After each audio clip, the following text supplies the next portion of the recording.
Hello， 大家好，我是夏妈。今天呢，又跟大家来分享一期馒头的做法，保证大家蒸出来的馒头个个都松软，而且又白皙。这里呢没有任何的添加剂，大家也吃着放心。这个皮都可以撕下来，也非常的松软。首先准备500克面粉，我用的牌子是伍德利的，大家去参考一下。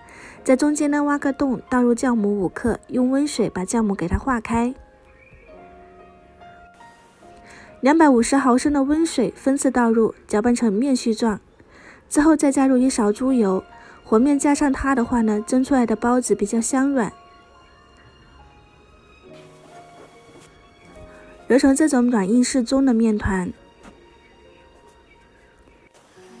面团揉好后，不用去发酵，也就是这里不用提前发面，给它移到案板上面，揉搓一些干面粉进去，也就是炝面。再给它分成同等面积，分好的小面积揉搓一些干面粉进去，也就是炝面。这样做出来的馒头呢，非常的紧实有嚼劲。再给它搓成圆球，收尾捏紧，像这个样子就可以了。再依次放入蒸笼里面，全部整理好的馒头剂子进行一次发酵。这里发酵的时间呢，要根据当地的温度，我这边的话呢，大概是30分钟左右就可以了。可以看到体积明显变大，非常的蓬松，就可以拿去上锅蒸。热水上锅，开大火蒸15分钟。